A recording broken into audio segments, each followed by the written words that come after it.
Hello friends, welcome back to my channel. আমি মাম্পি চলে এসেছি আবার একটা ব্লগ নিয়ে। পুরো ভিডিওটা দেখতে থাকো, কেউ কিন্তু স্কিপ করো না। হলো মহাসপ্তমী, সবাইকে জানাই মহাসপ্তমীর অনেক অনেক শুভেচ্ছা ও অভিনন্দন। তো দেখো, সকালবেলায় স্নান করে কিন্তু চলে এসেছি পুরো মন্দির কিন্তু আমাদেরই। তো দেখো, মন্দিরে এসে কিন্তু প্রথমেই আমি একটা সিঁদুর নিয়ে এসেছিলাম। সিঁদুরটা কিন্তু মন্দিরে দিয়ে দিলাম, যেহেতু মন্দিরটায় পুজো হবে বলে, সেই জন্য। আর এখানে কিন্তু সবার সিঁদুর আলতা সবারই দেওয়া হয়, তো আমিও এখানে দিয়ে গেলাম। আর এখানে দেখো, আমাদের কিন্তু শিব পার্বতীর পুজো হয়, আমাদের কিন্তু শুধু মা দুর্গার পুজো কিন্তু এখানে হয় না। আর মহাসপ্তমীর পুজো হবে বলে কিন্তু সব কিছু রেডি করে নিচ্ছে আগে, দেখো ভালো করে, সেই জন্য। আর আমার ক্যামেরাটাতে কিছু প্রবলেম হচ্ছিলো বলে তাই একটু আবছা আবছা উঠেছে।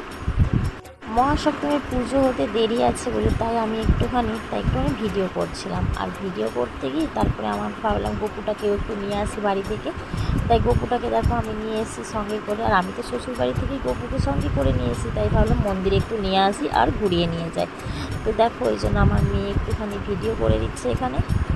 আর এদিকে দেখো, মাকে দিয়েও কিন্তু গপুকে একটুখানি ভিডিও করিয়ে নিচ্ছিলাম। আর এদিকে দেখো, অনেক ঢাক রয়েছে, সবগুলো বাজানো হবে। তাও এখানে 6-7টা ঢাক রয়েছে, এগুলো সব বাজানো হবে। আর বাইরেটাও তোমাদেরকে একটুখানি দেখায়, বাইরেটা সাজানো হয়েছে আলো এবং ফুল দিয়ে। আর আলোটা কিন্তু সন্ধেবেলায় যেহেতু জ্বালানো হবে, আর ফুলটা যেহেতু তোমাদেরকে বাইরে থেকে দেখালাম। আর মন্দিরটা কিন্তু অনেকটাই বড়। তো যাই হোক, তারপর দেখো বাড়িতে চলে এসে, আর এদিকে দেখো শাশুড়ি মা কিন্তু একটুখানি সবজি কেটে দিয়েছে, যেহেতু ভাইয়ের বউ রান্না করবে সেই জন্য। তো এই জন্য সবজিটা একটু কেটে দিচ্ছে মা, ওই জন্য সবজিটা কাটতে বসে পড়েছে। আর এদিকে দুপুরে খাওয়া দাওয়া কমপ্লিট করে তারপর সন্ধ্যেবেলায় দেখো একটুখানি চলে গিয়েছিলাম, যেহেতু আমাদের বাড়ির পুজো প্রোগ্রাম হয় সেই জন্য প্রোগ্রামের ওখানে একটুখানি গিয়েছিলাম।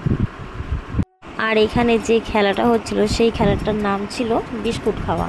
মানে কপালের এখানে বিস্কুট দেবে, সেই বিস্কুটটাকে কপাল থেকে নামিয়ে খেতে হবে, দুটো হাত না লাগিয়ে। তো যাই হোক, ওখানে কিছুটা খেলা কমপ্লিট হয়ে যাওয়ার পরে সবাই এবারে যাচ্ছে আরতি দেখতে। মন্দিরে আরতি হবে সেই জন্য আস্তে আস্তে করে সবাই যাচ্ছে। আর এদিকে দেখো, খুব সুন্দর লাইটিং হয়েছে কিন্তু পুরো রাস্তার ওখান থেকে একদম মন্দির পর্যন্ত। আর এদিকে দেখো, ঢাকগুলো কিন্তু বাজানো হচ্ছে, যেহেতু মন্দিরে আরতি শুরু হবে সেই জন্য ঢাকগুলো বাজাতে শুরু করে দিয়েছে এখানে।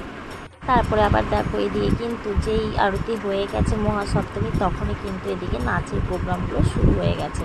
তো আমার দুই মেয়ে তো নাচছে, কি তোমরা তো জানোই। তো আমার দুই মেয়ে কিন্তু এখানে মামার বাড়িতে এসে দুই বোনে ওরা নাচ করছে।